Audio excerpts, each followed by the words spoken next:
They thought it was just another patrol in the Montana wilderness. But when a wooden bridge gave way and a ranger's truck plunged into the river below, salvation didn't come from rescue crews or radios. It came from a reclusive war veteran and his colossal black horse. What followed was more than a daring rescue. It was the spark that unraveled a web of corruption, betrayal, and redemption, proving that sometimes the most extraordinary heroes don't wear badges or uniforms, but carry scars, hooves, and a bond forged in silence. Before we dive in, let us know where you're watching from. And if you enjoy this story, don't forget to subscribe. The valley of Lone Creek lay hidden between the shoulders of the Montana mountains, a place few people sought out unless they were lost or deliberately trying to disappear. It was not on the way to anywhere important. Roads thinned as they climbed into the pines and eventually narrowed into gravel tracks that vanished into snowdrifts for half the year. The winters were long, bitter, and heavy with silence, while the summers were short bursts of green and wildflowers that felt almost like a reprieve before the next season of ice returned. There was beauty here, raw, uncompromising beauty, but it was the sort of beauty that came with a warning. The forests whispered with the weight of centuries. The rivers carved their way through stone as if time itself had teeth. For every clear blue sky, there was a storm crouching on the horizon, waiting to strike. Houses dotted the valley in irregular intervals, most of them weathered cabins built decades ago by families who had long since packed up and left when the economy turned sour. Mills closed, logging contracts dried up, and what little farming the soil could tolerate was abandoned to weeds. Empty houses slouched on their foundations like tired old men roofs, sagging windows, boarded or broken. A few lights still burned in the scattered places, stubborn holdouts who refused to leave, or people who, like Daniel Kane, had nowhere else to go. It was a place that invited solitude, a landscape that welcomed anyone who needed to vanish from the noise of the world. For Daniel, that was precisely the appeal. Daniel Kane was 45 years old and looked older on some mornings, younger on others, depending on how much the night had allowed him to sleep. Afghanistan had left its marks on him, some visible, some not. A ragged scar cut across his left shoulder, the aftermath of shrapnel that still burned with phantom pain when the weather shifted. Nights often betrayed him with sudden jolts, awake sweat on his skin, his ears ringing with echoes of mortar fire that weren't there. He had learned to live with the ghosts, though they never truly left. Once he had been a soldier with a unit that trusted him, a man with a clear mission and comrades at his side. Now he was a veteran with paperwork debts and an honorable discharge that felt more like exile than recognition. The war had ended for him, but it had not released him. Daniel avoided the town below whenever possible. Social contact was something he rationed like old rations in a pack, sparingly only when necessary. People in Lone Creek knew him by sight, but not by name. They called him the vet up the valley or that guy with the horse. He preferred it that way. No friends, no questions, no pitying looks. He had lived enough years to know that pity was harder to carry than pain. He carried himself with a discipline that had once been muscle memory bed, made boots lined at the door, every tool in its place. He moved like a soldier, even in the quiet of his cabin, steps, measured gestures efficient. Yet there was a heaviness to him, a weariness that clung to his shoulders when he thought no one was looking. Sometimes when the silence pressed too hard, he remembered faces, friends he'd lost, overseas men who had laughed with him, fought beside him, and never came home. Those memories could ambush him without warning, a joke shared in a convoy, a last smile before the blast, a name etched on a cross. He wondered often what it had all meant, whether any of it mattered now that he was here, patching roofs and repairing fences to pay off medical bills he could barely afford.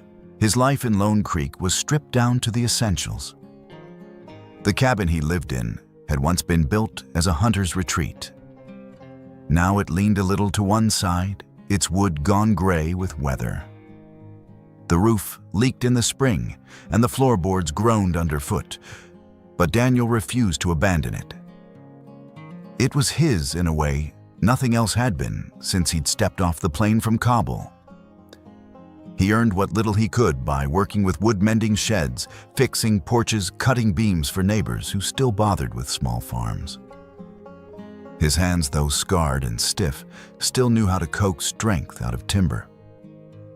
He was not a craftsman by trade, but he was good enough to earn a few dollars at a time. It never covered everything. The medical bills from surgeries and therapy stacked higher than he could pay, and the old loan he had taken to survive after discharge lingered like a chain around his ankle.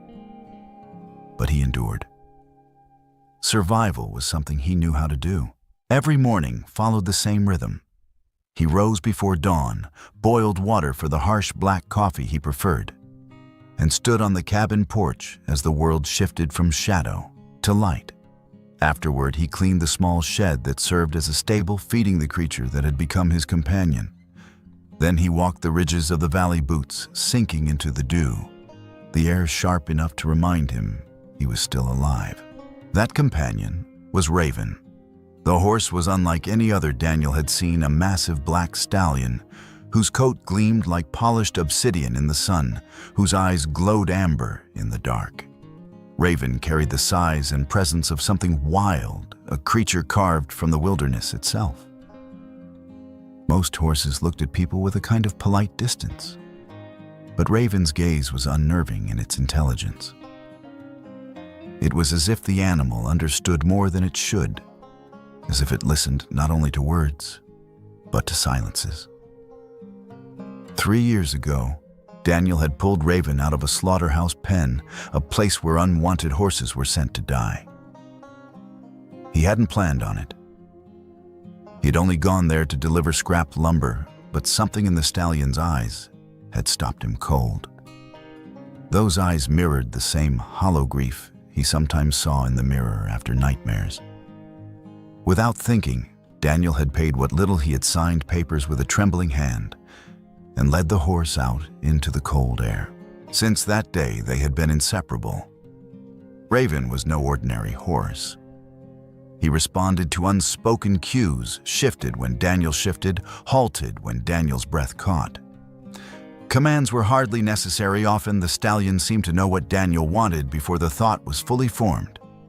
At times, it was unnerving, as though the bond between them was more than human and animal, as though war had left Daniel with a partner nature itself had sent to keep him upright. Daniel spoke to Raven as if to an old friend. On nights when the valley seemed too silent, he would sit on the porch and murmur about memories that wouldn't let go. Raven would stand near ears, flicking a steady shadow in the dark. Sometimes Daniel even caught himself smiling at the horse's stubborn responses, the way Raven would snort as if to dismiss his doubts. For a man who had lost his unit, his brothers, and the life he had known, Raven became something more than company. He became the comrade who never left. Every morning when Daniel nursed his coffee on the porch, Raven stood nearby watchful. The stallion's stance carried a kind of soldierly vigilance, a sentinel posted beside the cabin. To outsiders, it might have looked like a horse grazing aimlessly, but Daniel knew better. Raven was guarding, always. The atmosphere of Daniel's life was heavy colored by memories and regrets that clung like smoke. There was little joy, little reason to believe in anything beyond the next sunrise. He often wondered if his life had ended in Afghanistan, and all of this was some kind of afterlife, an endless cycle of surviving without purpose. The people in town rarely spoke to him. The government had forgotten him. His debts mocked him. And most days, he believed the world would go on unchanged if he simply vanished into the trees. Yet, in the midst of that darkness, Raven remained a stubborn reminder that life still had weight. The stallion was not merely an animal to feed and water. He was proof that Daniel still had something worth protecting.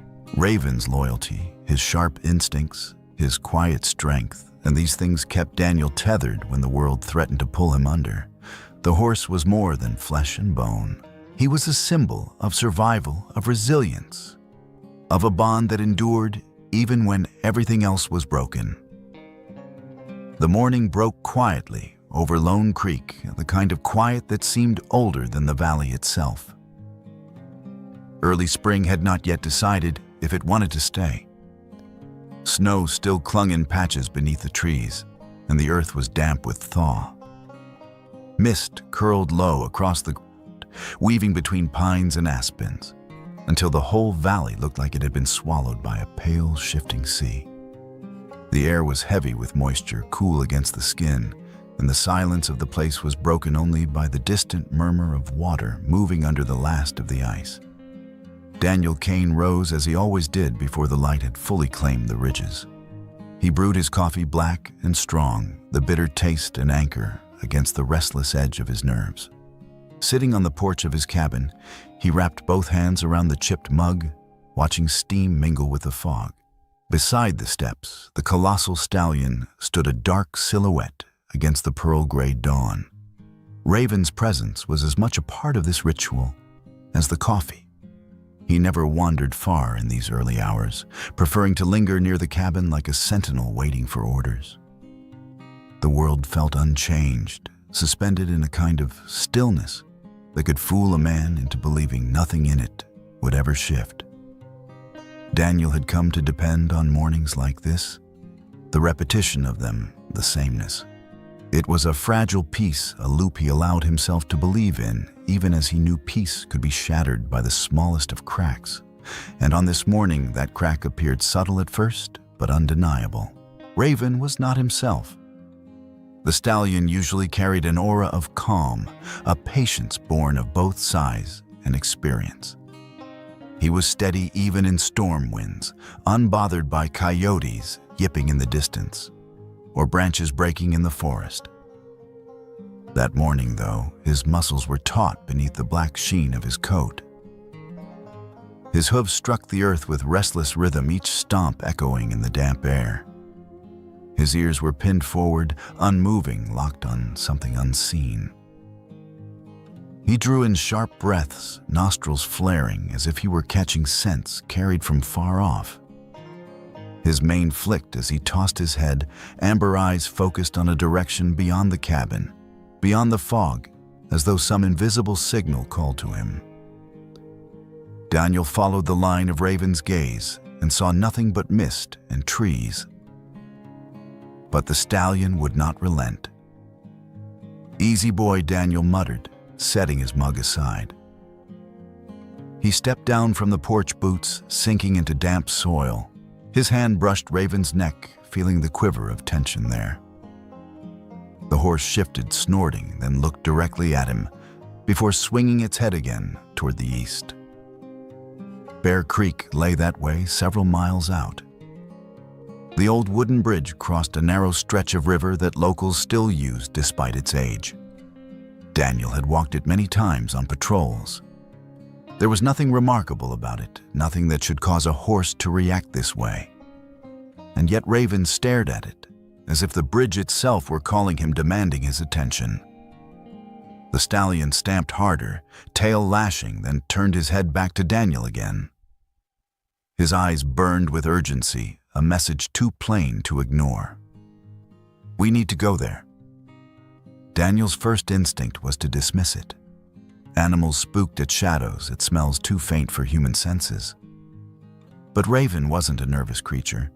He wasn't a colt reacting to thunder.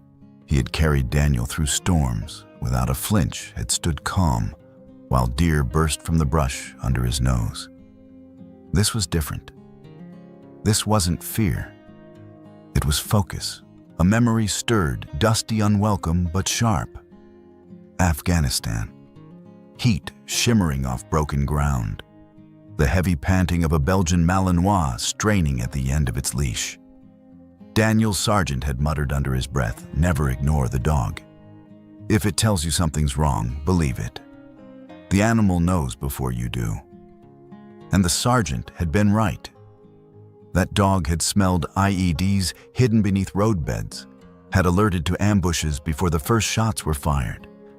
Men had lived because they trusted instincts, not their own. Daniel blinked the memory overlaid on the fog of Montana. Raven stood before him now, not a dog trained for detection, but a horse with eyes too sharp to ignore. The stallion pawed the ground, ears, unyielding gaze unbroken. The soldier in Daniel stirred the part of him that had never really gone quiet. His body remembered before his mind agreed the pulse of adrenaline, the readiness to move, the certainty that instincts, human or animal, were warnings carved from survival itself. The voice of his sergeant echoed again, "Don't ever overlook the signal from the beast that walks with you. They see what you can't." Daniel exhaled long and slow, feeling the weight of choice pressing against him. He could stay.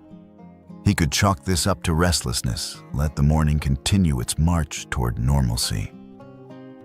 There was coffee cooling on the porch, chores waiting. If he ignored Raven, the day would fold into the same dull routine as yesterday, and the day before that, and the 1,000 before those. But the look in Raven's eyes cut deeper than routine. It was insistent, almost pleading, carrying the same intensity Daniel remembered in the eyes of his men when they had relied on him to make a call in the field. "Trust me. Move now." For years he had lived as though his choices no longer mattered, as if the war had drained every last purpose from him. And yet, here stood this animal, refusing to let him dismiss the possibility that something out there required his presence. "Damn you," Daniel muttered under his breath, though there was no anger in it. He ran a hand through his hair, the gesture as weary as it was resigned. All right. He stepped back into the cabin, pulled on the old field jacket he rarely wore, except in the harshest weather. The cloth smelled faintly of dust and memory, the weight of it grounding him. From the wall, he took down a long knife and Afghan blade, gifted by a fellow soldier, and slid it into its sheath. His revolver, battered but reliable, was checked and loaded. Old habits, you didn't walk blind into the unknown. When he returned to the porch, Raven was waiting head high, nostrils flared as though he had known Daniel's answer already. Daniel took up the reins, though they were hardly necessary. "All right, soldier," he said quietly, voice carrying the tone of a man giving in to command rather than issuing one. "If you're that sure, we'll go take a look." Raven shook his head once, mane scattering droplets of dew, then turned sharply toward the trail that wound down through the valley. His hooves struck the earth with authority, leading the way, without hesitation. Daniel followed the fog, swallowing both man and horse as they set out toward Bear Creek. The path narrowed quickly, the forest drawing close on either side.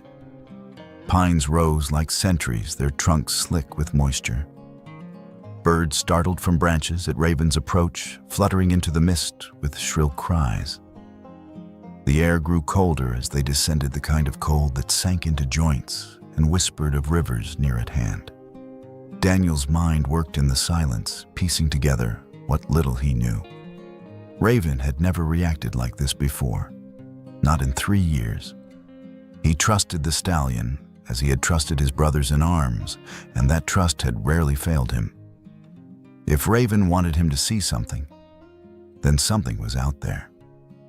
Each step of the horse seemed to echo the rhythm of Daniel's own thoughts, steady, relentless, carrying him closer to whatever lay ahead. His instincts sharpened senses reaching beyond the fog. Every snap of twig, every shift of air was catalogued, measured. He was no longer just a man in exile trudging through a valley. He was a soldier again, moving toward a mission he had not chosen, but could not refuse. The fog thinned as the sound of rushing water grew stronger. The river cut through the valley floor ahead, unseen but undeniable. Somewhere above it, the old Bear Creek Bridge spanned the current, a relic of weathered planks and hand-hewn beams. Daniel had crossed it dozens of times, always with the quiet calculation of whether it would hold another season.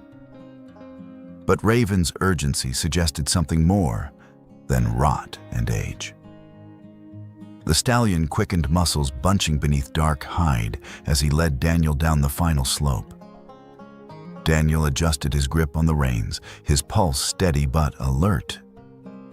He didn't know what they would find, only that the air carried the charged stillness of a moment about to break. The morning mist still clung to the valley floor as Clara Hayes guided the Forest Service truck up the narrow road towards Bear Creek. She was 32 strong in frame and presence, with the kind of steady confidence that came from years of knowing the woods better than most people knew their own neighborhoods. Her hair chestnut brown and streaked with lighter strands from long days in the sun was tied back in a neat braid that brushed the collar of her ranger jacket. The cab of the truck smelled faintly of wet pine and coffee in a travel mug she had forgotten to finish. On the passenger seat lay a folded map of the district, its creases worn thin from years of use. On top of it rested a small leather-bound notebook open to a page of scribbles she had made the day before. Coordinates, dates, odd marks of chainsaw cuts she had noticed in areas where logging was strictly forbidden. Clara had been chasing rumors of illegal timber harvests for weeks now. The paperwork on her desk at headquarters told one story. Her instincts told another. Somewhere someone was cutting corners, maybe cutting more than that. But the task today was simpler. Overnight rain had lashed the mountains, and she was assigned to inspect known weak spots along the access roads. Bear Creek Bridge was on her list, a crossing that had worried her more than once. Built decades earlier from rough-hewn beams, it had been patched and reinforced more times than she could count. Each year she filed reports about its condition, and each year the funding to replace it was delayed. She made a note to press the issue harder in her next review. As the truck bounced over ruts in the dirt road, Clara chewed absently on the end of a pencil, thinking about how she would word the recommendation. She would stress liability, emphasize public safety. She could already imagine the groans from her supervisor, who preferred reports to be tidy and non-confrontational. But she was right, and she knew it. The bridge wasn't safe. She slowed as the road leveled and the trees parted, revealing the structure ahead. Mist pooled thickly above the river, and the bridge stretched across like a ghost, its railings damp with rain, its planks slick. Clara pressed her lips together, shifted the truck into low gear, and eased forward. The tires thumped onto the wooden surface. For a moment, everything seemed ordinary. The boards creaked, the suspension groaned, but it was the same chorus she had heard 100 times before.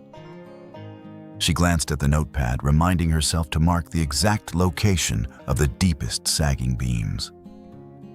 Then came the sound. It was sharp, violent, a splintering crack that shivered up through the steering wheel and into her bones. Another followed, rapid overlapping, as if the very ribs of the bridge were snapping in sequence. Clara's eyes widened. "No," she whispered. The floor beneath her dropped. The bridge gave way in a single catastrophic lurch. The truck pitched downward, the horizon tilting sickeningly. Her pencil flew from her hand and the map slid off the seat. She gripped the wheel with both hands as if it might anchor her, but the world was already falling. Wood shattered. The truck slammed nose first into the current below with a force that stole her breath. Glass spiderwebbed across the windshield, fragments bursting inward. Water surged in cold and merciless, filling the cab in an instant. Panic hit like a hammer. Clara gasped, lungs dragging in both air and spray. She fumbled for the door handle, shoving against it, but it refused to move. The outside pressure pinned it shut, a wall of river pressing from every direction. She clawed at the seatbelt buckle, but the strap had twisted during impact, cinched tight across her chest like a vice. Her fingers slipped. Her heart pounded so hard she could hear it over the roar of the water. The river did not care. It climbed higher, icy and fast, rising to her ribs, then her shoulders. Papers swirled in the cab, bobbing like dying fish. Her notebook brushed against her cheek before vanishing under the rising flood.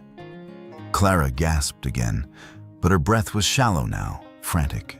She braced against the dashboard, tried to shove herself upward for one more lungful of air, but the ceiling was already low with water. She felt the terrifying burn of oxygen, thinning the dizzying fog, creeping in from the edges of her vision. For the first time in years, fear gripped her with absolute certainty she was going to die here in this truck on a bridge she had warned them about. On the bank above, Daniel Kane had just broken through the fog with Raven at his side. The valley echoed with the splintering crash, a sound too violent to be anything natural. His eyes locked on the bridge just in time to see the truck vanish into the white churn below. God damn it, he breathed, legs already moving. Raven's scream split the morning air, a piercing, furious neigh that carried like a battle cry. Before Daniel could reach the river's edge, the horse was already in motion. The stallion tore down the slope, black muscles coiled with power. Mud and stones flew beneath his hooves. At the water's edge, he didn't hesitate. He launched forward, plunging into the torrent with a surge that sent spray fanning into the mist.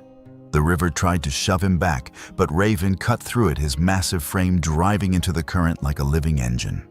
Daniel followed, his boots pounding the bank, until he dove headlong into the freezing water. The cold hit like a sledgehammer, shocking every nerve, but he forced his arms to move, cutting through the current.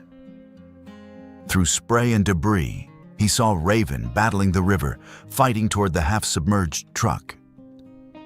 The stallion slammed his chest against the hood, using his weight to pin the vehicle against the current. Metal groaned, but for a moment, the truck stopped the drifting. Daniel understood instantly Raven was buying him time. The sight was surreal, impossible. A horse colossal and black, holding the nose of a drowning vehicle steady while its rider swam into danger.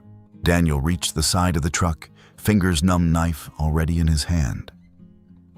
He tried the door first, out of instinct, but it didn't budge.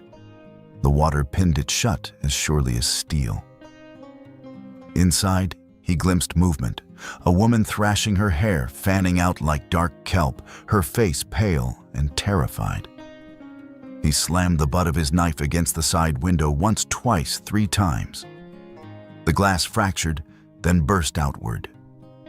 The river seized its chance, roaring into the cab. The woman was yanked toward him in a rush of bubbles and paper. Daniel grabbed her arm muscles, straining as the river tried to claim them both. She clawed at him in panic, her nails raking his sleeve, her lungs desperate for air. Her movements weakened in seconds, her body going slack as consciousness slipped. "Hold on," he barked through the water, swallowed his voice. He wrapped his arm around her chest, kicked away from the sinking truck, and angled toward the black shape waiting in the current. Raven's eyes were wide and blazing, his body trembling with effort as he anchored against the pull. "Steady, Raven," Daniel shouted when his head broke the surface. "Hold steady." The stallion obeyed, muscles locking his bulk braced against the surge. Daniel fought the current until he reached him, shoving the woman upward. Raven shifted, lowering his flank, and Daniel heaved until she slid across the wet saddle of his back. Her body sprawled limply, head lolling, but she was above water now. "Go," Daniel gasped, gripping the reins with one hand as his other clung to Raven's mane. The horse lunged forward, each kick of his legs a battle against the flood. Daniel kicked too, half swimming, half dragged, keeping the woman balanced. Together, man and horse carved a desperate line toward shore. Every inch was a war. The river wanted to tear them away, to grind them against boulders downstream. Daniel's lungs burned, his arms screamed with exhaustion. But Raven drove on relentless, until at last his hooves struck gravel and he surged out of the water. They collapsed together on the muddy bank, Daniel on his knees, the woman coughing violently as she expelled water from her lungs, Raven standing over them drenched and heaving, his great chest rising and falling like a war drum. Clara rolled onto her side, retching water spilling from her lips. Her chest spasmed as her body fought for breath. Daniel knelt beside her, pressing a hand against her back, murmuring steady words she barely heard. She coughed again, a ragged sound that eventually broke into wheezing inhalations. Her eyes fluttered open, dazed but alive. "You're all right," Daniel said hoarsely. "You're all right now." Raven stood over them, water streaming from his coat ears, pinned eyes fixed back on the broken bridge. He looked less like a horse than a soldier on guard scanning for threats. Daniel followed his gaze, chest still heaving, and felt his stomach twist. The bridge sagged in ruin, its planks twisted and scattered, but the break was too clean. The beams didn't look rotted through. They hadn't split with age. The edges were sharp, almost surgical. Daniel pushed himself to his feet, staggering toward the wreckage. He crouched, fingers brushing the splintered ends. Not splinters cuts, straight, precise cuts. "Son of a bitch," he muttered. Behind him, Clara coughed again, propping herself on her elbows. Her voice was hoarse, barely audible. What did you say?" Daniel turned to her, eyes hard. "That wasn't an accident," he said. "Somebody cut those beams." The words hung in the mist like gunfire, impossible to take back. Clara's breathing finally steadied after 10 long minutes. Her soaked ranger jacket clung to her like a second skin, and her hands still trembled from the cold and the memory of drowning. Daniel had kindled a small fire on the bank, using half-dry kindling and the remnants of an emergency kit he always carried. Raven stood nearby, steam rising from his black coat as the warmth of the flames licked at the damp air. Clara pressed her palms close to the fire, staring into the flames as though words might come from them. Daniel crouched a short distance away, his sharp eyes reading the lines of her face. He didn't speak. He knew silence sometimes loosened tongues better than questions. Finally, Clara drew in a shaky breath. "That wasn't just a collapsed bridge," she said, her voice still hoarse. "I think you know that." Daniel nodded once. He had seen the cuts. Clara swallowed hard and went on. "I've been investigating illegal logging in the park for months. It started small, fresh chainsaw marks where there shouldn't be any tire tracks near closed trails. Then I started seeing trucks moving at night, loaded with timber they didn't have permits for. When I dug into the paperwork, I found duplicate permits, forged signatures, approvals that made no sense." Her words came faster now, as if the dam had broken. "I filed reports, detailed ones, sent them to my supervisor. And then, nothing.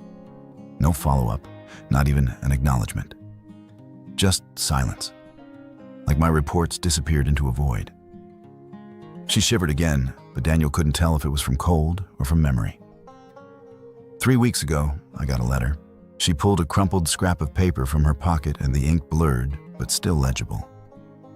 4 words: "Stop digging if you want to live."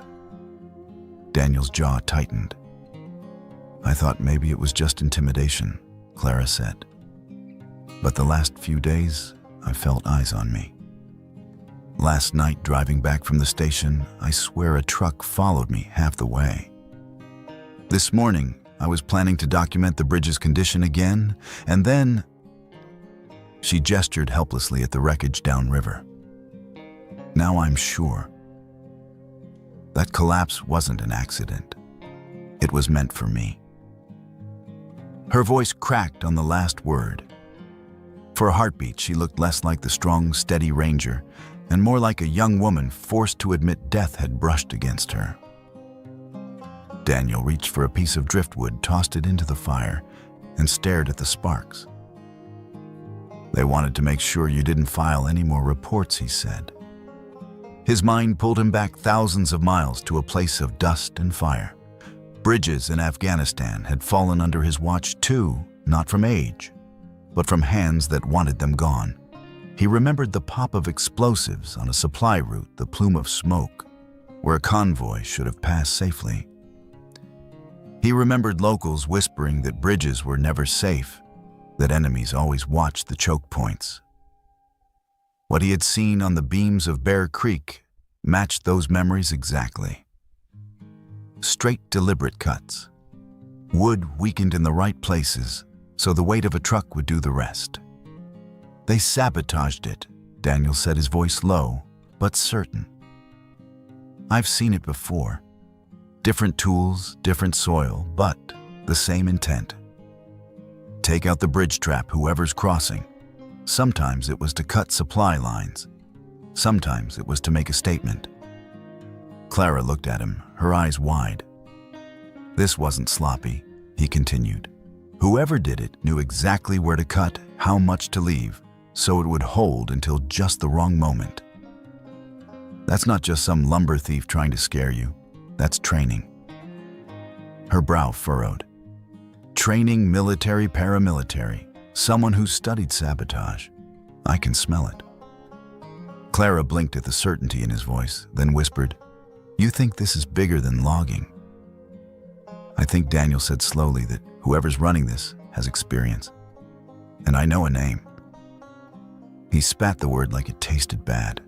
"Cole Maddox." Clara's breath caught. "The man who runs Lone Creek Timber?" Daniel nodded grimly. "Former officer. I've heard people in town talk. The way he runs his company, the people he hires. Ruthless, efficient, and his crew's too disciplined for just loggers. I'd bet my last dollar he's behind this." The fire snapped loudly, as though to punctuate his words. Clara stared into the flames, chewing the inside of her cheek. "Finally," she said, "there's someone you need to meet. He's been watching this longer than I have. His name's Elias Ward. He used to be a hunter. Well known around here before everything fell apart for him. He lives near the old quarry, keeps to himself. But I know he's been gathering evidence on Lone Creek Timber. He lost someone." Her voice softened. "His granddaughter."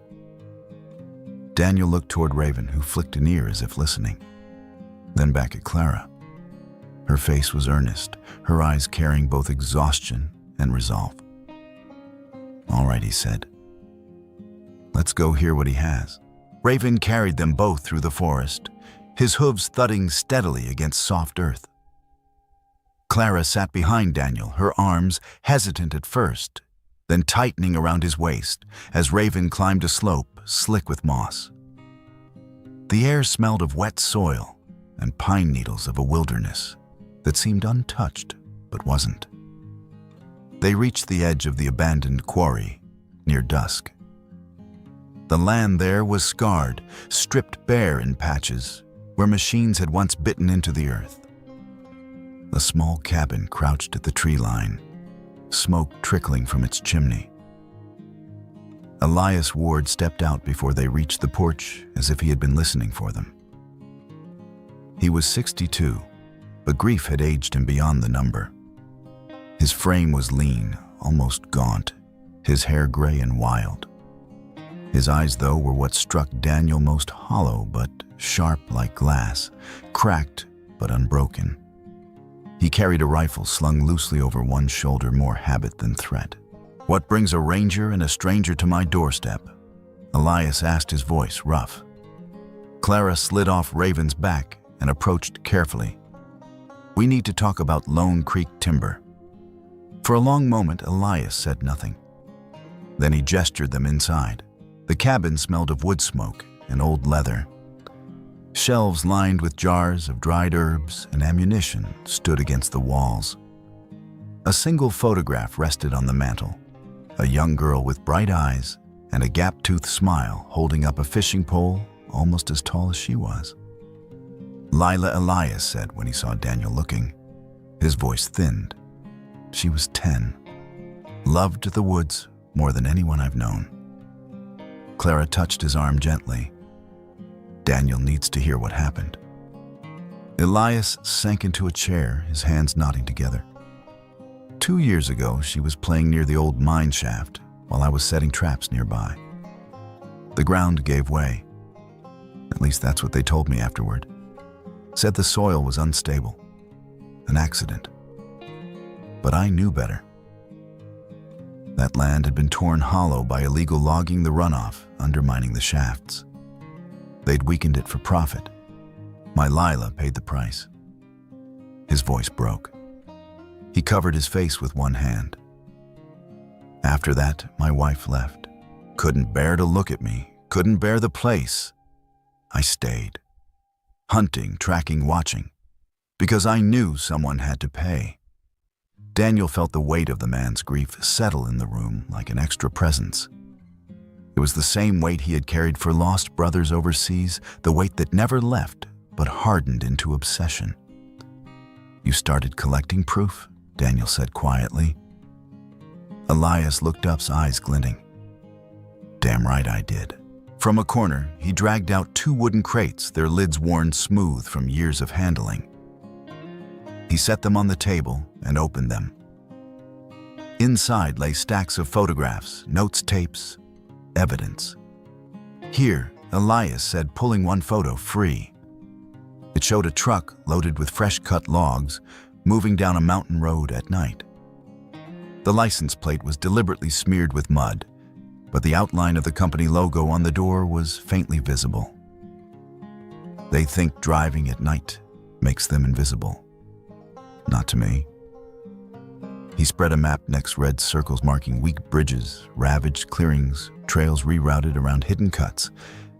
Every place they strip, I mark. Every place a collapse is waiting. From the crate, he pulled an old recorder. He pressed play. Static hissed, then the voices rough, cautious, but distinct. "Maddox wants it moved. Keep the loads clean. No mistakes." Clara stiffened. That's Cole Maddox's name. Elias's jaw set. "I've sent copies of this to the sheriff, to the state police. All I got back was silence. Nothing. They bury it." Daniel sifted through the papers, the photographs, the map marked in desperate red. It was meticulous, the work of a man who had lost everything but purpose. Elias leaned close, his voice hard as flint. "You want to fight this? You'd better be ready to bleed for it. They killed my granddaughter, and they'll kill anyone who threatens their money. Don't think for a second they'll stop with you." Raven snorted from outside, stamping once, as if to underscore the warning. Daniel met Elias's eyes, steady and unflinching. "Then we don't stop either." The ride back into town was quieter than Daniel liked. Clara sat pressed against Raven's withers, her arms firm around Daniel's waist, though her mind seemed miles away. Behind them, Elias rode in the bed of a borrowed flatbed truck, the crates of evidence strapped down with rope. His gaunt face was set, eyes fixed on the horizon, as if daring it to shift into another nightmare. Lone Creek looked unchanged as they descended the last ridge. Storefronts still bore faded signs, the diner still exhaled the scent of coffee and fried potatoes into the street, and old-timers lingered on benches outside the hardware store. But to Daniel's eye, the details didn't fit the picture. A pair of logging trucks idled where they hadn't the day before. Men he didn't recognize leaned against them, arms, folded their gazes just a little too intent as Raven clopped past. Clara noticed too. Her hand tightened unconsciously. "They know," she whispered. Daniel didn't answer. He kept his eyes moving, cataloging shadows, exit points, alleys. His pulse settled into the old soldier's rhythm, the calm that came before the hit. Raven's ears flicked back and forth, his nostrils wide, head tossing. He could feel it as well, the shift in air, the press of danger. The district ranger's office sat near the edge of town, a clapboard building that had once been a schoolhouse. Its green paint peeled at the edges, but the flag on the pole fluttered in clean lines, as though trying to insist on dignity. Clara swung off Raven and straightened her damp jacket, every line of her body rehearsed into professionalism despite the bruises shadowing her jaw. Inside, the reception smelled of paper and pine cleaner. Behind the front desk, instead of the familiar secretary, a man waited. Tall, broad-shouldered, with silver just beginning to thread his close-cropped hair. His shirt sleeves were rolled, revealing forearms marked by old scars. On the wall behind him hung a framed uniform jacket pressed and preserved with medals gleaming faintly in the low light. Cole Maddox, Clara breathed. He stepped forward, hand extended in a show of courtesy. His voice was warm, but the warmth felt too deliberate, like an actor repeating a practiced line. "Miss Hayes, Miss, I heard about the accident. Thank God you made it out alive." Daniel didn't move to shake. He watched the man's eyes, cold, precise, already calculating. "The bridge," Clara said carefully. "It wasn't an accident." Cole's smile was sympathetic, almost paternal. "Those old beams, they were bound to give eventually. I've told the district for years it needed replacement. You were lucky it lasted this long." The words were smooth, but too smooth. Daniel's gut told him this wasn't a man surprised by disaster. It was a man rehearsing a defense he had prepared long before the fall. Cole invited them into the meeting room, a wide space with a long table and dusty blinds half drawn against the light. On the table lay a stack of papers bound in a folder. He tapped it with one finger. "My inspectors were already scheduled to review the bridge. Here's the preliminary report. Rotten wood, poor maintenance. No indication of tampering." Clara leaned forward, bracing her hands against the table. "That's a lie. I saw the cuts. Straight, clean chainsaw work." Cole chuckled softly, the sound grating in its condescension. Miss Hayes' trauma plays tricks on the mind. In panic, memory distorts. I don't doubt you believe you saw something, but the evidence says otherwise. Daniel studied him. The man's body language was too loose, too comfortable for someone blindsided by accusation. His every move screamed control. Elias slammed his fist onto the table, making the folder jump. "I watched you people bury the truth before my granddaughter died because of you."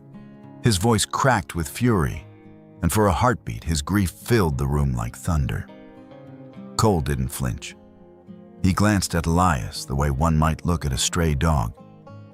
"Mr. Ward, I sympathize with your loss, but dragging wild accusations into my office won't bring her back." Clara's face flushed. She gathered the file of photographs from Elias's crate, slamming them down in front of Cole. "Then explain these. Trucks hauling timber at night, maps of clearings stripped bare, recordings with your name." Cole's smile thinned. He didn't reach for the photos. Instead, he tilted his head slightly. And in that subtle gesture, Daniel saw it, the signal. The door creaked behind them. Two men stepped in, shoulders square, eyes flat. Another blocked the window. Their boots were clean, their movements too precise. Not local loggers, not town drifters. These were trained. Clara inhaled sharply. "What are you?" Cole's tone shifted, pleasantness evaporating into steel. "You should have let the accident be an accident, Miss Hayes. But some people don't know when to stop." Elias's hand twitched toward the hunting knife at his belt, but Daniel stopped him with a look. He could read the formation, the trapped three-men choke points, covered no clean exit. They were boxed inside a government building, about to disappear into its walls. Daniel felt the old instinct rise, the one drilled into his bones through years of combat. His breath slowed. His vision narrowed, details sharpening the angle of one man's stance, the weight shift before a strike. They hadn't come to scare, they'd come to erase. Cole folded his arms. This doesn't have to be messy. Hand me the evidence, and maybe I let you walk out. Maybe. The word maybe hung heavy. Clara's jaws set. She moved as if to step back toward the door, but the men shifted, closing the gap. Elias muttered, voice low and trembling with rage, "This is just like Lila. File it away. Pretend it never happened." Daniel's grip tightened around the hilt of his knife beneath the table. If the fight came, he'd take the closest one, first disarm, use the gun to cover Clara. He didn't let his eyes flick toward her, but his whole body coiled with readiness. The air in the room was taut, ready to break. The break came in wood and thunder. The front doors exploded inward, slamming against the walls with splinters flying. A black mass surged through, larger than any man. Raven. The stallion barreled into the room with a scream that rattled the blinds. His hooves struck the floor like hammers, his chest driving straight into the nearest thug. The man went airborne, crashing into a filing cabinet that toppled with a crash of metal. Chaos erupted. Another man lunged forward, only to be met by Raven's rear hooves kicking back. The crack of impact sent him sprawling, gasping for breath. Clara staggered back, eyes wide with shock. The sight was unreal, a horse massive and wild dominating the center of a ranger office like a war beast out of legend. His mane was flung wild, his teeth bared, his eyes burning with a fury that was more than animal. The third thug froze, staring at the nightmare in front of him. He bolted for the back door, the sound of his boots fading into the street. Daniel was already moving. He lunged at the man nearest him, wrenched the pistol from his grip, and drove him into the wall. The weapon came free easily. He pivoted, covering the room with trained precision, the muzzle leveled steady as his heart beat. Don't he warn Cole? Cole hadn't moved from his place near the head of the table. His expression remained unnervingly calm, though his men groaned on the floor around him. Raven snorted, pawing the ground, placing himself between Daniel's group and their enemies. His massive body blocked the path, his stance protective, as though he understood the stakes with perfect clarity. Clara's breath caught. "My God," she whispered. He knew. Daniel didn't take his eyes off Cole. He always knows. They backed out together, Raven keeping pace, Daniel's stolen pistol never wavering. Elias half-dragged one of the crates with him, unwilling to leave the evidence behind. Clara clutched the other against her chest, like a shield. Outside, townsfolk had gathered, drawn by the crash. Their murmurs rippled through the street as the sight registered Clara Hayes, the ranger, Elias Ward, the hermit, Daniel Kane, the stranger, and the massive black stallion stepping out of the office like a beast from battle. Behind them, Cole Maddox emerged into the doorway. His shirt was rumpled from the chaos, but his face showed no fear, no anger, only calculation.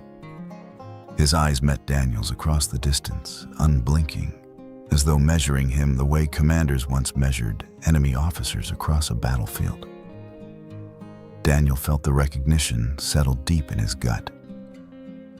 He'd seen that look before, in Afghanistan, in men who built traps and covered tracks, who understood how to twist chaos into their advantage. They weren't dealing with a greedy businessman. They were dealing with a soldier.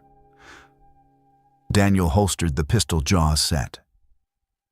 He knows how to make it look clean, he told Clara and Elias as they reached the far side of the street. How to twist evidence until victims look like fools. He's done it before, and he'll do it again. Clara's face was pale, but her eyes blazed. Then we prove it before he erases us. Elias clutched his crate tighter, his voice raw. If it costs us everything. Raven shook his head mane, flying a low rumble building in his chest like thunder. Daniel looked once more at Cole Maddox, standing framed in the ranger office doorway. And he understood. This wasn't just about trees or stolen timber or even sabotage. This was war. The forest had swallowed them whole by the time Lone Creek's lights fell behind. Daniel steered the group off the main track, cutting through shadowed trails where only hunters and deer usually passed. Raven carried Clara effortlessly despite the strain of the day, his black coat shimmering faintly beneath the starlight. Elias followed on foot, leading the way along deer paths only a lifetime of tracking could reveal. By nightfall, they stopped near a narrow creek, the water murmuring over stones slick with moss. The air smelled of pine and damp earth. Daniel built a small fire, the flames hidden by a ring of rocks. Clara crouched beside the water, rinsing blood and dirt from her hands. Elias sat on a fallen log, his rifle across his knees, eyes scanning the trees. Raven stood a little apart, head high, ears flicking, his silhouette massive against the silver glow of moonlight. For a while, the night seemed calm. The fire crackled softly, the creek whispered, and the wind sighed through the branches. Daniel almost let himself believe they had escaped the storm. Almost. Raven's ears snapped forward, his head jerked up, nostrils flaring. A deep rumble shook his chest. "Something's wrong," Daniel murmured, already reaching for his knife. The gunfire cracked from the darkness. Bullets tore through the trees, splintering bark, sending sparks from the fire. Clara dropped flat, Elias rolled behind the log, and Daniel spun, instincts roaring alive. Raven screamed a sound that split the night. He surged forward, massive body interposing between the shooters and the humans he had claimed as his herd. The shot that followed struck his shoulder with a sickening thud. His body lurched sideways, legs staggering. Still, he advanced, eyes blazing, as though daring the unseen attackers to face him. Raven Daniel's voice ripped through the chaos. The stallion swayed, but his scream carried through the trees like thunder. The ferocity of it sent shadows moving, men retreating, fading back into the forest. Daniel dropped to one knee, pistol steady, firing controlled bursts into the dark. The return fire faltered, then stopped. Silence swallowed the clearing, except for the ringing in their ears. Then Raven collapsed. The ground shook with the weight of him. His black coat glistened with blood that pulsed from his shoulder, staining the grass in thick, hot rivulets. He tried to rise, legs scrambling, but his strength gave way. His great head lowered until his muzzle touched the earth, breath rasping. No, no, no.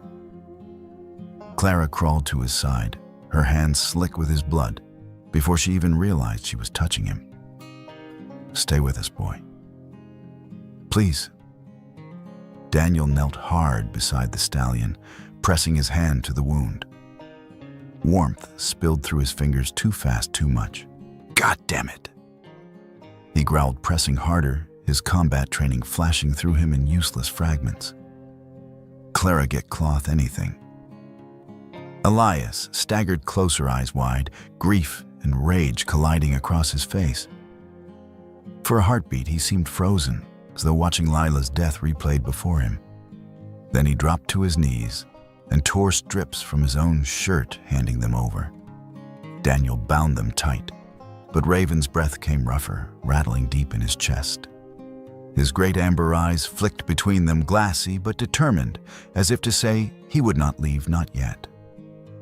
"We have to move," Daniel said. "Now. There's one person who can help him." Who? Clara's voice shook.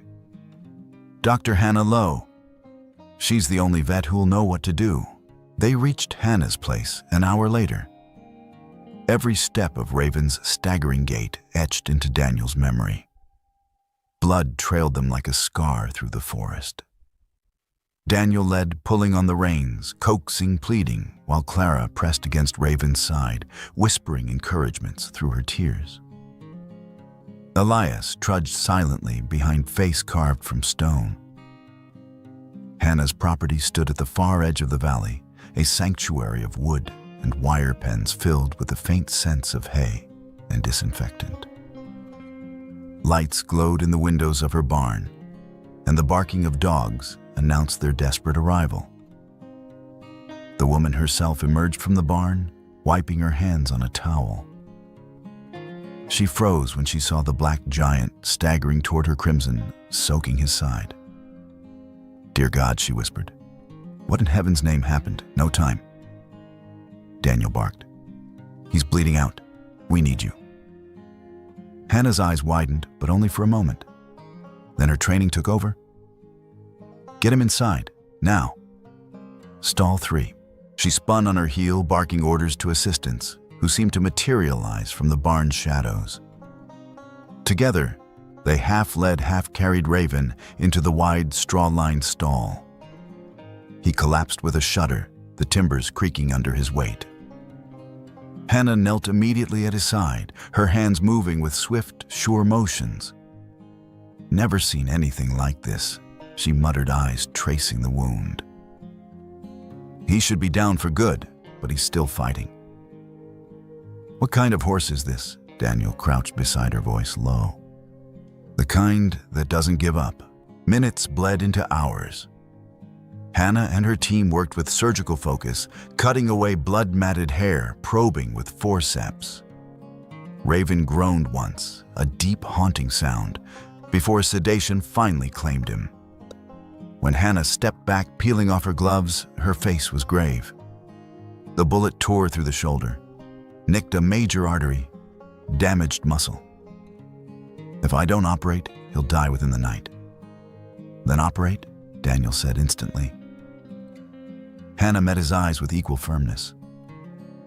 "It's not that simple.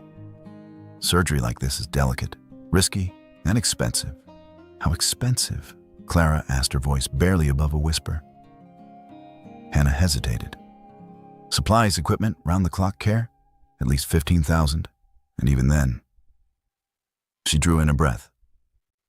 "His chances are maybe 40%, not more." The words hit the room like another shot. Clara's hand went to her mouth. Daniel leaned back against the stall door, his chest tightening. He had carried men with worse wounds, dragged them through fire only to lose them anyway. Now this creature who had carried his own broken soul for 3 years might slip away because of money and odds. Clara whispered, "He saved me. He saved us. We can't lose him." Daniel had no answer. He pressed his hand against his eyes, as though he could block the sight of Raven's heaving ribs. Elias had said nothing through it all. He sat on a stool near the corner, hands clasped, his gaze locked on the stallion's great body. His face was carved with something beyond grief, something that looked dangerously close to surrender. Then slowly, he stood. He reached into the inside pocket of his worn jacket and drew out a thick envelope. Its corners were frayed, the paper softened by years of being carried, but never opened. He held it in both hands, staring at it, as though it might burn him. Finally, he stepped forward and laid it on the table before Hannah. His voice, when it came, was low and steady. "My granddaughter didn't get saved," he said. "She died because men like Maddox put money before lives. And I've carried this damn envelope ever since. Settlement money. Blood money, never touched it. Couldn't. Felt like betrayal every time I thought about it." He looked at Raven, the black giant stretched helpless in straw, his breath shallow. "But today this horse saved you." Elias continued, his gaze flicking between Clara and Daniel. "Saved me too, in a way. He stood where I couldn't. And I'll be damned if I let history repeat itself." His hand pressed firmly against the envelope. 15,000. More than enough. Do it. Save him. Clara's eyes brimmed, tears streaking down her cheeks. Elias. Daniel tried to speak, but words tangled in his throat. He swallowed hard, the weight of memory crushing him. Dead comrades, broken promises, too many graves. He had thought he was beyond tears, but now his chest ached with the effort not to weep. Hannah studied the old man, the envelope, the horse. Slowly, she nodded. Then we'll begin. The barn transformed into an operating theater. Bright lamps cast harsh yellow light over Raven's dark form. Stainless steel tools clinked. Assistants moved with focused urgency. Hannah donned fresh gloves, her jaw set like iron. Daniel stood just outside the stall, fists clenched around the hilt of his combat knife, the last relic of another war. Clara knelt a few feet away, lips moving silently in prayer or plea. Elias stood tall, arms crossed, his face locked against the tide of memories. Through the glass of the stall window, they watched Hannah's hands move swift and precise. Forceps dipped, clamps tightened, sutures pulled. The sound of Raven's breathing filled the room, ragged but steady like a drumbeat, refusing to cease. If he doesn't make it... Clara's voice cracked. She reached for Daniel's hand without realizing. If he doesn't... Daniel squeezed her fingers once hard. He will. He has to. Elias's voice came rough but steady as stone. He'll live. Because he has to. Because Lila would want it that way. The words hung in the air, fragile and defiant, as the battle for Raven's life raged under the lights. The barn was lit like a lighthouse in the storm of night. Yellow surgical lamps blazed inside the converted stall where Dr. Hannah Lowe worked over Raven's massive body. Every so often, a sharp clink of metal carried through the wooden walls, followed by the low guttural sound of the stallion fighting sedation. Outside, the night pressed close, the forest whispering in the wind. Daniel sat on the porch steps of the barn, elbows braced on his knees, eyes locked on the ground, but ears tuned to every sound. Clara leaned against one of the porch posts, exhaustion dragging her eyelids lower and lower, until finally sleep stole her, her head, nodding sideways, lips parting in a restless sigh. Elias stood farther back near the tree line, where the glow of the barn couldn't quite reach. He stared at the night like a man expecting ghosts to walk out of it. Hours stretched, each minute punctuated by the scraping of instruments, the occasional muttered instruction from Hannah or Raven's muffled groan. The air carried the sharp bite of antiseptic mixed with the copper tang of blood. Daniel's chest was tight. He had been in this place before, outside operating rooms, listening to comrades fighting for their lives while surgeons tried to stitch them back together. And every time the helplessness gnawed at him, worse than bullets ever could. But the soldier in him refused to sit idle. Sometime after midnight, Clara stirred in her sleep. Her pack slid from her lap, thumping softly against the porch. Papers spilled out across the wooden planks, rustling in the night breeze. Daniel bent down, gathering them quietly so as not to wake her. But when his eyes caught on the top sheet, he froze. It was a transportation permit official state document stamped with the seal of Montana, authorizing the movement of lumber from Lone Creek to a shipping hub out of state. The problem was obvious to anyone who had handled paperwork. The seal was blurred, the watermark wrong. A forgery. And the signature, Daniel narrowed his eyes. He had seen it once before in a framed newspaper clipping at the diner. Governor Reed Albright. Son of a bitch, Daniel muttered under his breath. He flipped through the other papers. Photographs grainy but clear enough to recognize faces. One showed Cole Maddox shaking hands with a man in a government-issue blazer, a fat envelope changing hands between them. Another showed trucks lined up under cover of night. Their plates concealed their loads, stacked with timber that looked far too fresh to have been legally felled. Daniel's pulse quickened. This wasn't a rogue logging boss bribing a few locals. This was systemic. He sat back, papers trembling slightly in his grip. "This goes higher than Maddox," he whispered. "This is the goddamn governor. You're right." Daniel jerked his head up. Elias had stepped into the lantern glow, his expression grim. The old man reached into his jacket and pulled out something wrapped in oilcloth. He unrolled it carefully to reveal a battered handheld recorder, scratched from years of use. His fingers caressed it with the tenderness of a relic. "I've kept this for 2 years," Elias said quietly. "Didn't know if it'd ever matter. But now..." He pressed play. Static hissed, then voices filled the night. The first was unmistakable Cole Maddox's low drawl, deliberate, carrying the clipped cadence of a man who had once given orders on a battlefield. Collapse was messy but manageable. "We'll frame it as ground instability. The papers will eat that up." Then another voice, smoother, heavier with authority, the kind of tone Daniel had heard from generals briefing politicians. Elias's jaw tightened. "That voice," he said. "You hear it?" Daniel's gut sank. He already knew. "Read Albright." On the recording, the governor's voice continued, "Clean it up. Get rid of the chatter. Blame it on hunters if you have to. God knows they're careless enough. But this doesn't reach Helena.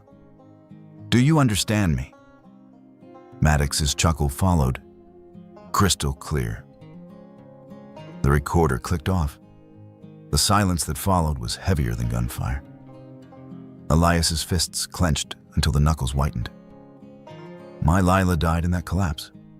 They called it an accident, a freak slide. But it was their hands that pushed the rocks, their lies that buried her."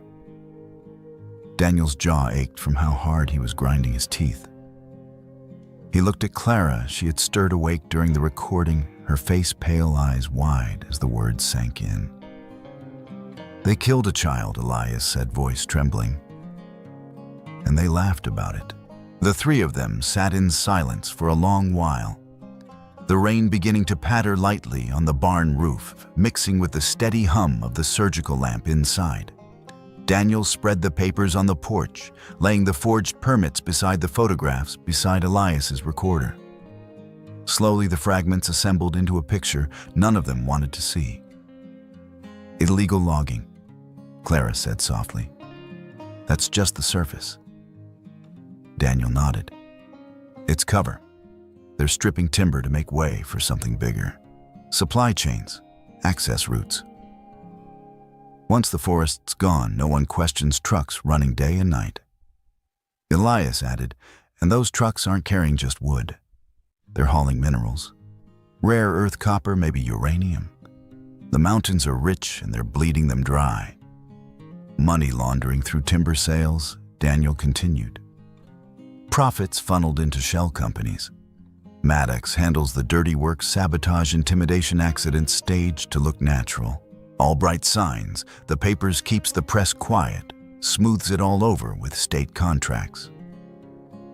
Clara's hands tightened into fists. "It's not just corruption. It's organized like a military campaign. Maddox is the commander on the ground. Albright is the political cover. Together, they're untouchable." Daniel's voice was flat, but it carried the weight of certainty. "It's a war. Only difference is the battlefield's a forest, the weapons are saws and explosives, and the casualties are anyone who stands in their way." Clara closed her eyes, inhaling shakily. "If we go public now with what little we have, they'll crush us. Smear us, jail us, maybe worse. We need more. Something undeniable." Elias's stare was hard as granite. "Undeniable costs blood. That's what I've learned. No." Daniel's reply was sharp. "Undeniable costs courage. And if Raven pulls through, he's proof that courage still matters." Inside the barn, Hannah's voice rose urgent, "Clamp now. Hold him steady." The sound of metal echoed, followed by Raven's groan that shook them to the marrow. All three turned their heads toward the stall, but none moved. Moving would change nothing. They were locked outside with nothing but their resolve. The rain picked up, drumming harder on the roof, running down the porch steps in rivulets. Clara wrapped her arms around herself, shivering, though the night wasn't cold. Finally, Elias broke the silence. His words came slow, but with the weight of a verdict. "Maddox is a blade, sharp, ruthless. But blades don't wield themselves. The hand on that hilt belongs to Albright. And if he's involved, there are others. Higher, richer, more hidden." Daniel leaned back against the porch post, eyes narrowing into the night. Then we stopped thinking small. This isn't about saving one ranger station or even this valley. It's about exposing a system. Maddox is the dog on the leash. Albright is the man holding it. And if there are bigger hands behind him. He let the thought trail, but the implication settled heavy. Clara swallowed her voice, quiet but steady. "Then this isn't just our fight. It's bigger than Raven. Bigger than Lone Creek. We're standing against an entire machine." Daniel looked at them both, then at the barn where Raven's life balanced on a knife's edge. His chest rose, felt the soldier inside him, setting aside despair for purpose. "Then we fight," he said simply. Not just for him, for all of it. The rain had been falling since dusk, a steady curtain that blurred the outlines of the Lone Creek Valley. Mud sucked at Boots trees, wept under the weight of water, and the world seemed narrowed to a palette of black-gray and silver. On the porch of Hannah Lowe's clinic, three figures sat in silence. Raven lay inside the barn, recovering from his surgery, each breath of the stallion still a fragile miracle. But there was no more time to wait. Evidence in hand, a trail of bodies behind them, and enemies closing in, the choice was clear: either bury the truth in more silence, or drag it into the light. Clara broke the silence first. Her eyes glistened in the lamplight, but her voice carried steel. "If we file an official report, it'll die in a drawer before morning. The same way every other report has." Daniel leaned back, rain dripping off the brim of his hood. "So what's your alternative?" She met his gaze. "We live stream. Right in their nest. If the people see it before they can silence us, they can't bury it." Elias grunted, rubbing his calloused hands together. "You realize what you're saying. Once it's live, there's no turning back. No safe house, no second chance." Clara nodded, lips pressed tight. "Exactly." The old man studied her for a long moment. Then he gave a bitter chuckle. "Well, one thing I've learned: truth hidden in files can be burned. Truth carried by people can be buried. But truth shouted to a crowd, that's the one thing they can't put back in the box." He glanced toward the barn where Raven rested. "Let's finish this." Daniel checked his pistol, slid his combat knife into the sheath on his belt. "Fine," he said. "Then tonight we make them choose justice or exposure." Outside, thunder rolled like artillery. They reached the logging camp near midnight. It sat in a wide clearing, a skeletal sprawl of machinery and stacked lumber. By day, it might have looked abandoned, another casualty of the town's collapse. But tonight, floodlights blazed, diesel engines roared, and trucks idled like beasts of burden waiting for their load. Clara crouched low behind a fallen trunk, raised her phone and touched the screen. A red dot glowed. The feed went live. Daniel's instinct screamed a split second before the lights shifted. Beams of white swept across the clearing, pinning them in the glare. A deep, familiar voice rang out. Kane Cole Maddox strode from the heart of the camp rain, plastering his hair to his forehead, a waterproof coat gleaming under the lamps. He carried a rifle casually, like an extension of his arm.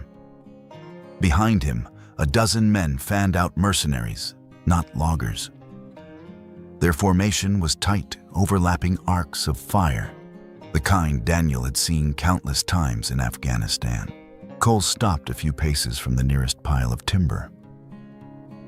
"It ends tonight," he shouted, voice carrying over the storm. "No more witnesses, no more accidents that need explaining." The mercenaries tightened the ring. Rain hissed against their barrels. Daniel's pulse slowed the way it always did when death stood close. He measured the terrain, the distance, the odds. They weren't good. But Clara had already angled her phone, broadcasting every second. The world now saw what they faced, not a simple dispute over logging, but an armed paramilitary force led by a former soldier turned profiteer. Daniel's jaw set. "You won't get your clean finish, Maddox." Cole smirked. "I already have." And then the ground shook. From the black edge of the forest came a sound older than words, a stallion scream, primal and thunderous. Heads snapped toward the noise just as the fence at the clearing's edge exploded into splinters. Raven burst through. The massive horse was still bandaged, his shoulder raw from the bullet wound, but the fire in his amber eyes burned brighter than pain. Rain slicked his coat until he gleamed like living obsidian. He reared high hooves, slamming down with the force of a hammer, scattering the mercenaries nearest the fence. "Jesus Christ," one of them gasped, stumbling back. Another raised his weapon, but Raven surged forward, a black avalanche. He crashed into a man, sending him spinning into the mud. Another went flying under a sweep of hooves. Chaos rippled through the ring as the impossible reality of a warhorse charging through gunfire broke their discipline. Clara didn't hesitate. She dashed forward, seized the dangling reins. Raven bent instinctively, muscles coiling, and in one motion, she swung onto his back. The live stream caught it all, a wounded ranger's truck still smoldering in the background, mercenaries scattering, and a colossal black horse erupting from the storm with a woman on his back. Comments exploded across the feed. "Holy hell, is this real? That's the Maddox crew armed to the teeth. The horse, look at the horse." Raven galloped through the ring, scattering men, leaving arcs of mud and spray. Clara clung tight, guiding him through fire and floodlights, the camera jolting with every stride. By the time he wheeled back toward Daniel and Elias, the siege was broken. Cole Maddox stood his ground. Daniel stepped forward into the open rain, coursing down his face. His pistol was in his hand, but when Cole tossed aside his rifle and drew a combat knife, Daniel felt his pulse shift. "You want it clean?" Cole shouted. "We'll do it clean, like soldiers. No cameras, no excuses." Daniel holstered the pistol, drew his own blade. They closed the distance, boots splashing in the ankle-deep water that had pooled across the yard. Then, steel met steel. The first clash rattled through Daniel's bones. Cole was strong, trained, ruthless. Each swing came with military precision, every thrust meant to kill. But Daniel had lived through deserts, where every shadow held a trigger, through nights where one mistake meant a coffin. He absorbed the blows, countered with precision. Memories of comrades lost in Afghanistan sharpened every strike. "You think you're a soldier?" Daniel growled, slamming his forearm against Cole's. "You're a butcher." Cole's knife sliced shallow across Daniel's arm. "War makes us all butchers," he snarled. "At least I profited from it." The rain turned the yard into a pit of mud and blood. Clara, still streaming, circled on Raven, the lens capturing every brutal exchange. The viewer count ticked upward, thousands, then tens of thousands. Cole drove Daniel back against a timber stack blade, slashing for his throat.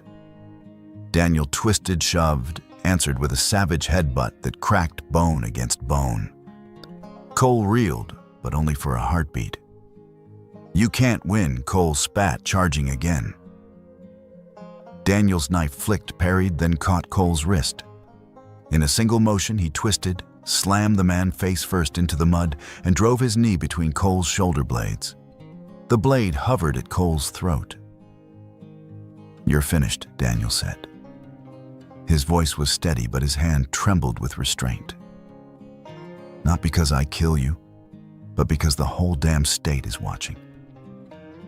Cole froze. Slowly, his eyes lifted toward Clara's camera. For the first time that night, fear broke through the mask. The live stream surged. Comments cascaded faster than the screen could display. "That's him, Cole Maddox, the logging boss. Armed mercenaries, look at their rifles. My God, the horse again, someone clipped this." Local reporters tuned in, streaming it to their stations. News anchors broke into broadcasts. Within minutes, the fight in the rain became a viral spectacle. The image of Raven charging through fire with Clara on his back, replayed again and again, looping across phones and laptops. The shot of Daniel holding Cole face down in the mud knife, pressed to his throat, became the defining frame. There was no way back.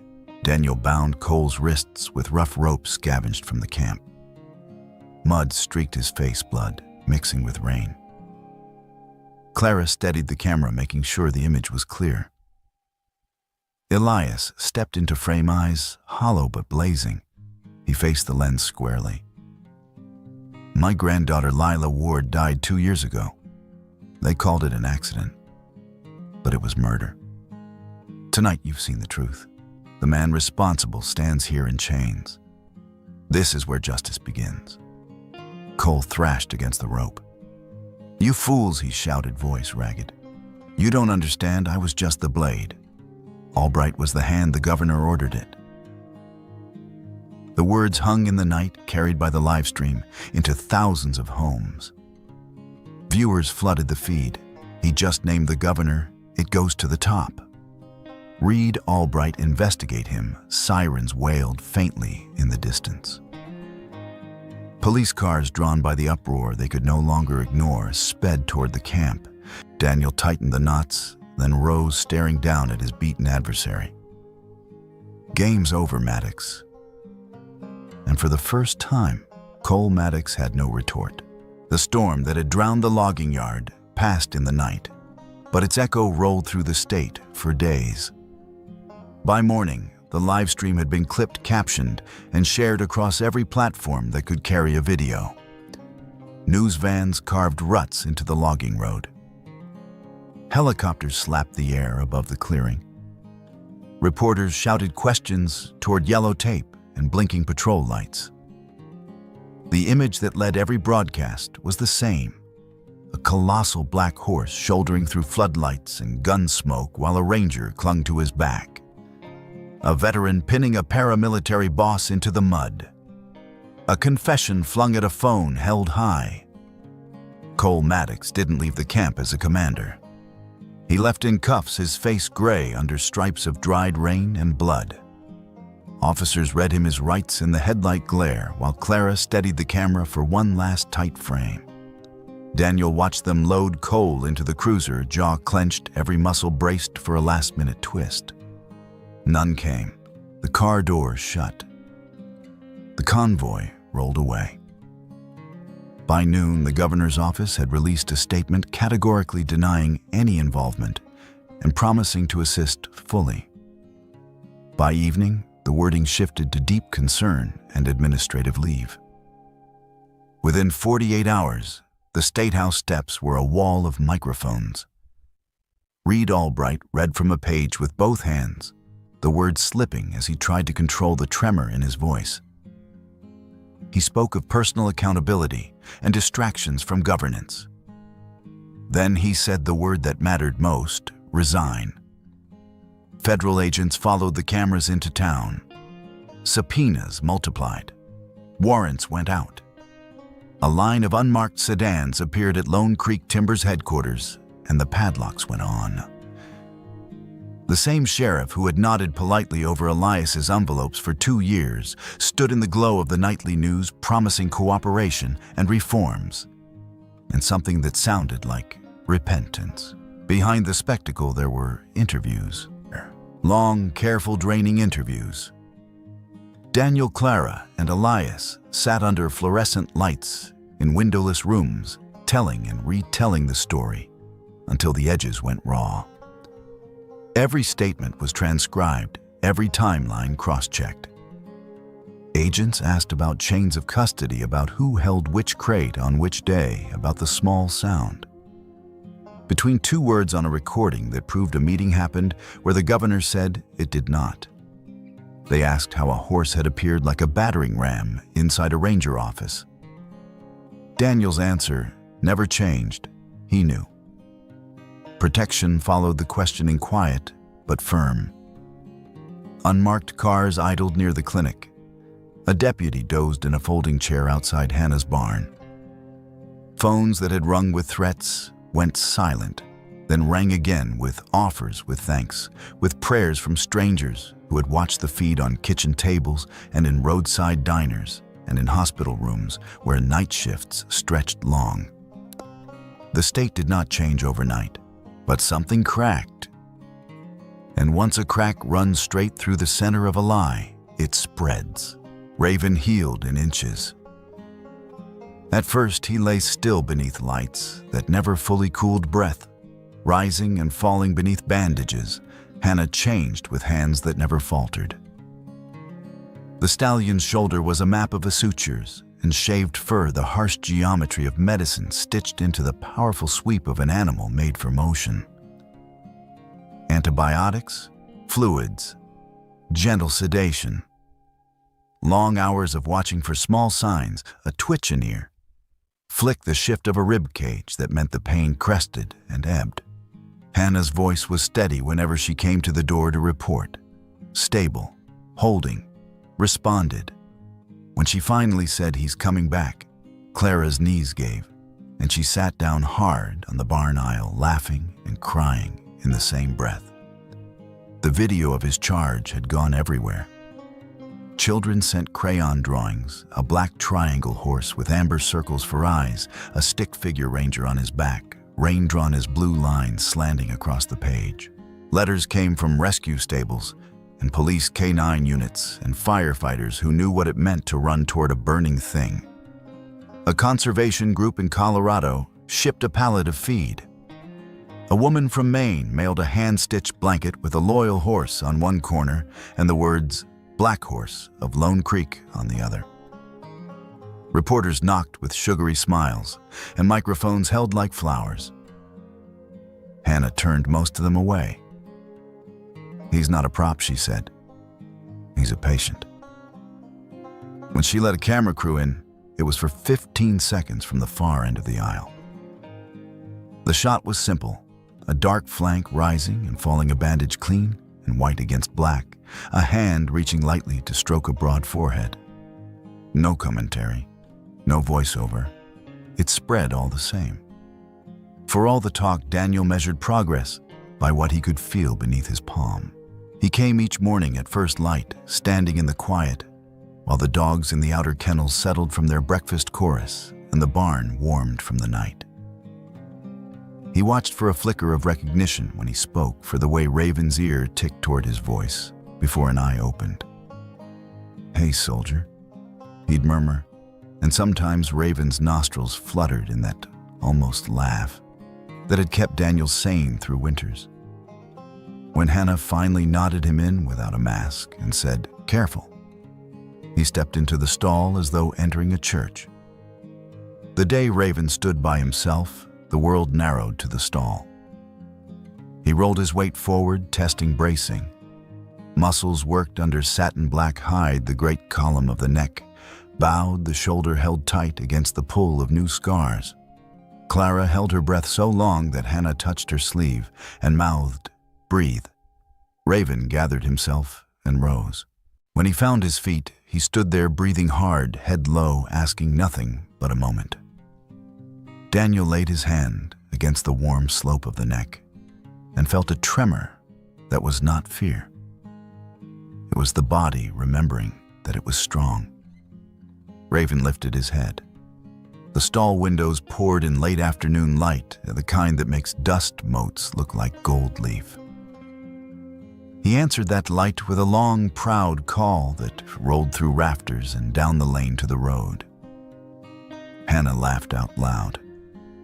Elias pressed his fist to his mouth. Clara wiped her face and said, "There you are," as if a lost thing had walked out of the trees. Hero became a word that day. It made Daniel uneasy when strangers said it about him, his hand rising reflexively as if to bat it aside. When they said it about Raven, Daniel didn't argue. You didn't argue with the truth. The foundation began on a piece of scrap paper in Hannah's office.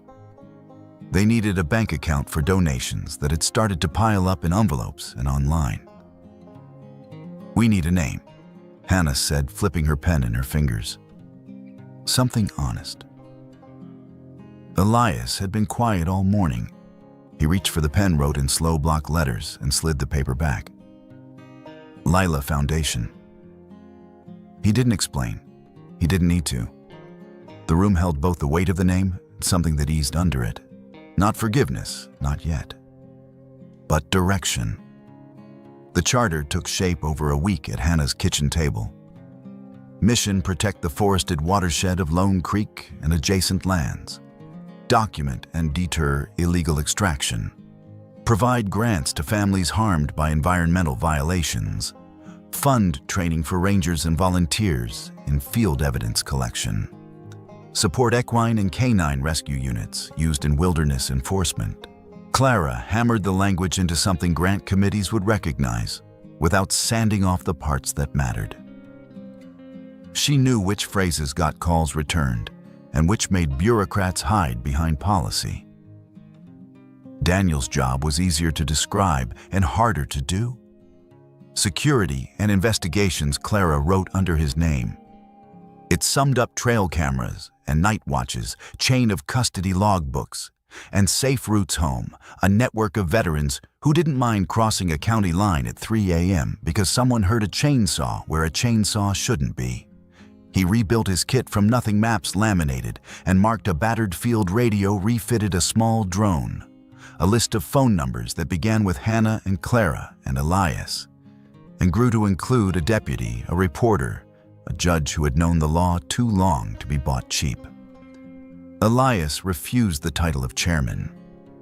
"I'll be what I am," he said. The one who knocks on doors. He knew which porches had a shotgun behind them and which had a pie cooling, which pastors would let him speak before the hymn, which 8th grade teacher would turn a school assembly into a lesson on watersheds without asking permission. He showed up at kitchen tables and garage gatherings and explained how a tree holds a hill together, how a hill holds a creek in place, how a creek keeps a valley alive. He did not talk about Lila unless someone asked, and when they did, he told the truth without making it a weapon.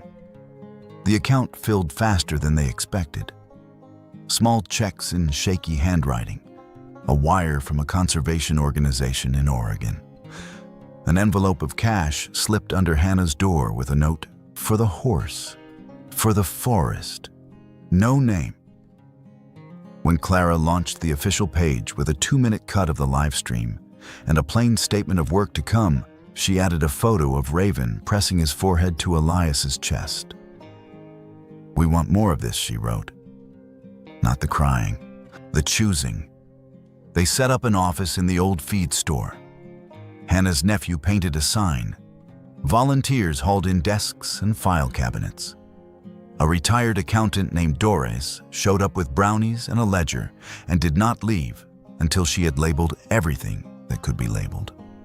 On opening day, a line curved down the block. People signed their names on a clipboard and underlined them twice. Trust does not grow in a headline. It grows in the long, ordinary days after. Daniel and Clara learned each other's edges by the way they worked. She was methodical where he was instinctive fearless, where he was cautious aware of how a camera could be a shield and a sword in ways he had never imagined. He showed her the difference between a careless boot print and one that meant someone would come back. How to move half a step to the left so a flashlight beam didn't make her a target. How to sleep in 2-hour shifts and still function.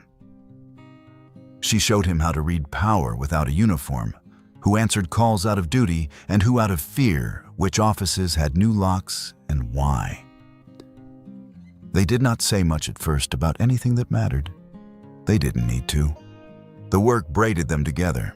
The quieter things came later, a hand on a shoulder that stayed a second too long, a laugh that unclenched a room, a night on the clinic porch when Clara said simply, "You didn't let go," and Daniel answered, "Neither did you."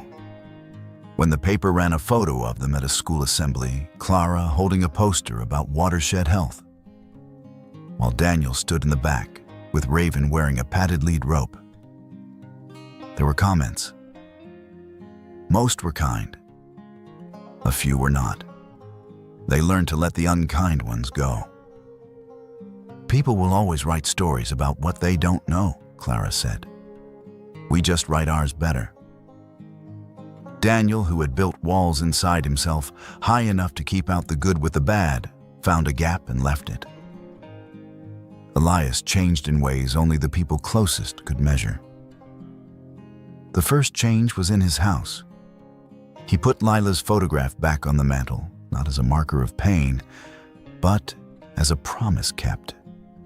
He washed his good shirt without being asked and wore it to the foundation's first town meeting. He laughed at a child's joke in the grocery store aisle and didn't apologize for the sound. At the cemetery, he said what he had to say, with his palms open instead of clenched. "We're doing it," he told the stone. "Not for revenge, for repair." Hannah watched them all with a satisfaction she rarely allowed herself to name. She'd given a horse back to a man, but the horse had given something back to all of them, a reason to be the person they had been trying to remember. The patrol began before sunrise. The valley was a bowl of low cloud and dew, every blade of grass tipped with light. Breath plumed from Raven's nostrils like smoke in the cold. He stood tall and whole, the line of his shoulders still marked by a pale seam that would fade but never vanish. It did not need to. Daniel tightened the cinch and checked it twice. Clara pulled on gloves, tucking a strand of hair behind her ear. Elias swung into the saddle with the awkward grace of a man whose muscles remembered more than they admitted. They said little. The quiet wasn't avoidance anymore. It was comfort. They rode out along the ridge.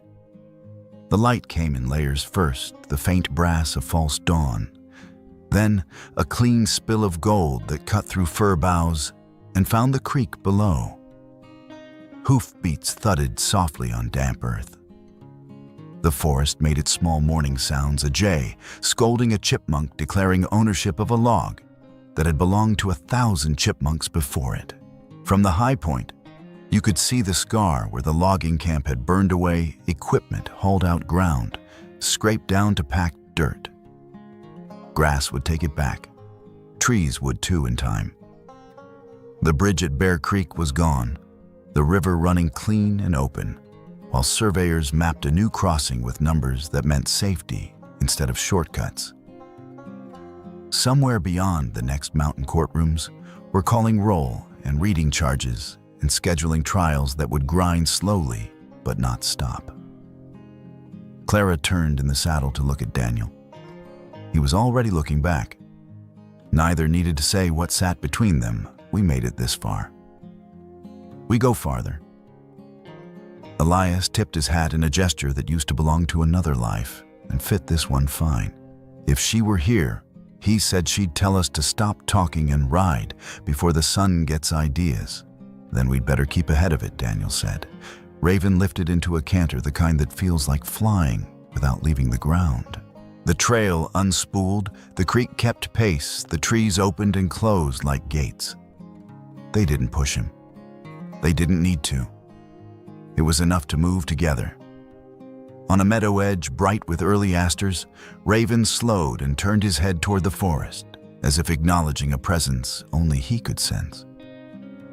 He raised his neck and gave a high ringing call that the hills threw back in gentler echoes. It wasn't the battle scream from the night of the camp. It was something broader, a statement, not a challenge. In that sound was the inventory of what had been lost and what had been kept, names that would not be forgotten. A valley that would not be surrendered, a promise made louder than threats could be whispered. People would tell the story 100 different ways. They'd argue about the parts that mattered, edit it into 2 minutes, or stretch it into a film. But this was the version that lived where stories start and end.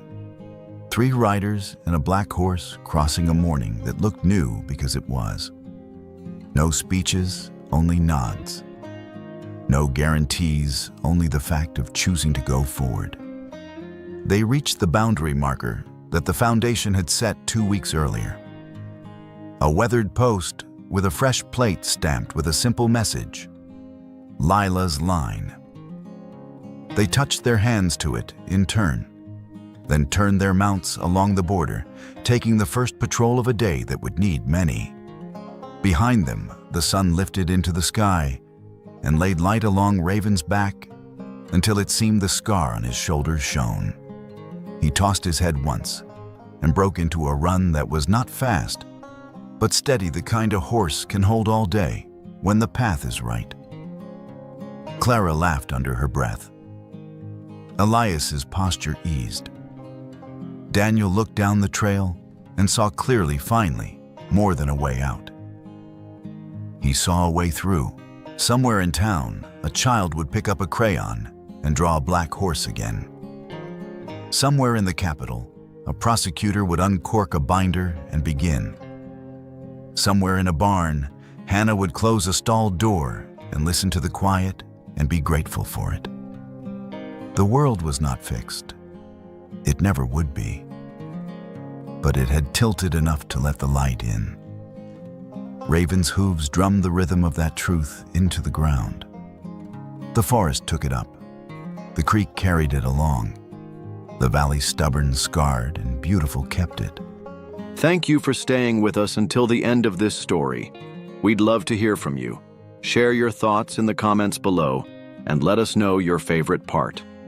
If you enjoyed the journey, don't forget to like, share, and subscribe to our channel for more captivating stories like this one. And don't miss out. Hit the notification bell so you're always updated on our latest content. Your support truly means the world to us.